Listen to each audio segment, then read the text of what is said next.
मैं आपका स्वागत करता हूं, लेकिन डॉक्टर अंशुमान पहले आपके पास आ रहा हूं। जरा ये समझाइए, ये जो चल रहा है इसको लेकर क्या बनाए एक मानसिकता आदमी घर में बैठा हुआ, बेफिक्र हो, फिक्रमंद हो, नेता को देखे, डॉक्टर को देखे, पाबंदियों को देखे, या जो बातें आ रही हैं सामने की निश्चिंत रहिए उसको देखे, क्या करे?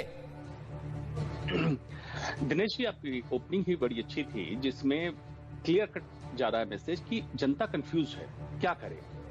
हमारा संविधान कहता है साइंटिफिक टेम्पर डेवलप करो, लेकिन साइंस के खिलाफ की बात करने अगर आए तो हिंदुस्तान में जनता 3 लोगों से आकर्षित होती है, नेता से, अभिनेता से और क्रिकेटर से, और तीनों का अभी देख लीजिए क्या रवैया है। तो जब आप जो साइंस कहता है उसके खिलाफ अगर करेंगे, देखिए डॉक्टर वॉक्टर को कोई नहीं सुनता है, मीडिया को कोई नहीं सुनता है, सब इन्हीं तीनों को अपना आदर्श मानते हैं, इसलिए सब लोग नेता बनना चाहते हैं। कंफ्यूजन क्यों है? ओमिक्रॉन अगर चल लीजिए, सबसे मन पसंदीदा कथन यही क्यों लोगों ने उठा लिया कि ओमिक्रॉन खतरनाक नहीं है। क्या आपने देख लिया 2 महीने की स्टडी हो गई इंडिया में? अफ्रीका में नेचुरल रिकवरी हुई है, वैक्सीनेटेड नहीं है। इंडिया में मिक्स हेटेरोजेनस वैक्सीनेटेड पॉपुलेशन है। क्या म्यूटेशन बीच में करेगा, नहीं करेगा, नहीं पता है। तो क्यों सावधानी ना बरत लें? सावधानी बरतने में कोई दुर्घटना घट जाएगी क्या? सावधानी अगर बरत लें, आप बच जाएं। ओमिक्रॉन बेशक इसकी रिपोर्ट हमारी तैयार हो कि बिल्कुल कोरोना को खत्म कर दिया है, पेंडेमिक इज ओवर, बहुत अच्छी बात है, लेकिन इसकी तैयारी ना करके, वैक्सीनेशन की स्पीड ना बढ़ा के, बूस्टर डोज पे ध्यान ना देके आप ध्यान दे रहे हैं रैली पे। या जनता को मैं कह रहा हूं, मैं नेता से कुछ नहीं कह पाऊंगा, मैं उस काबिल नहीं हूं। जनता क्यों जाती है रैली में? उनको अपनी जान बचानी, मत जाइए रैली में, प्रकट कीजिए इन चीजों को।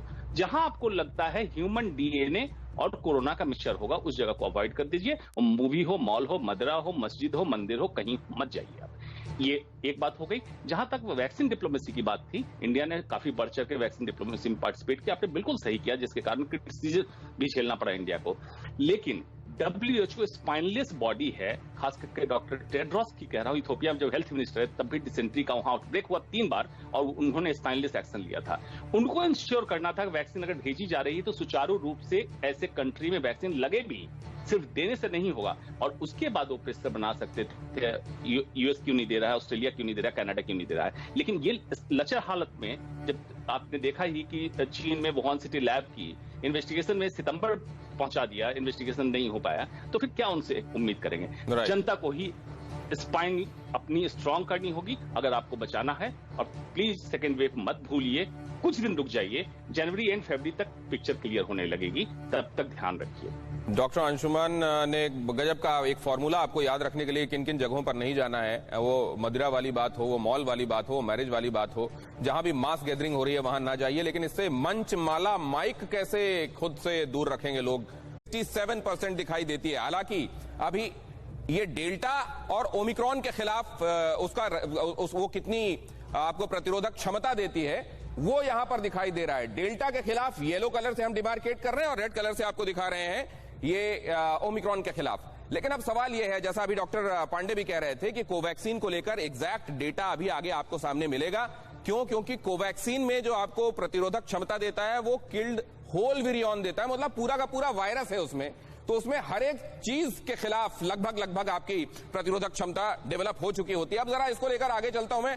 डॉक्टर अंशुमान, कम से कम अब इस मामले में भी, शोध के मामले में, सैंपल्स को इकट्ठा करके जीनोम सीक्वेंसिंग के मामले में और जल्दी से जल्दी जानकारियों को लोगों को सामने लाने के मामले में आप पर्याप्त रफ्तार देखते हैं या उधर अब भी गुंजाइश है? पारदर्शिता तो बढ़ी है दिनेश जी, इसमें कोई दो मत नहीं है। जब से कोरोना हिंदुस्तान में चालू हुआ था उसमें पारदर्शिता की कमी थी, जेनोमिक सीक्वेंस लैब की कमी थी, जिसमें इंप्रूवमेंट मेजर है। जहां कमी मुझे दिखती है, जैसे फंड सेंटर से जब रिलीज होता है और जो स्टेट लेवल पे, क्योंकि health is a matter of state level पे करना हो तो वहां कमी जरूर है। लॉजिस्टिक को आज भी जब बेड बनाने की बात हो रही थी, सुपर स्पेशलिटी हॉस्पिटल को कोविड सेंटर में कन्वर्ट करते हैं, उस समय कैंसर के, हार्ट के, किडनी के मरीज कहां जाए? तो ये प्रॉपर प्लानिंग की डेफिशिएंसी दिखती है। जहां तक बात आपने कही कि संक्रमण और बीमारी में दर्शकों को अंतर समझना पड़ेगा। आप वैक्सीन लगाने के बाद संक्रमित हो सकते हैं, मतलब RT-PCR पॉजिटिव आ गया, लेकिन आप अति गंभीर रूप न लें, हमारा उद्देश्य आज यही है। अदरवाइज संक्रमण होने से कोई नहीं बचेगा। तो फिर डॉक्टर अंशुमान, ये क्यों हो रहा है? उधर हम देखते हैं यूके वगैरह में कैसे वहां पर जो जो पब्लिक फैसिलिटीज हैं उनको हॉस्पिटल में तब्दील किए जाने की वहां पर का काम शुरू हो गया है।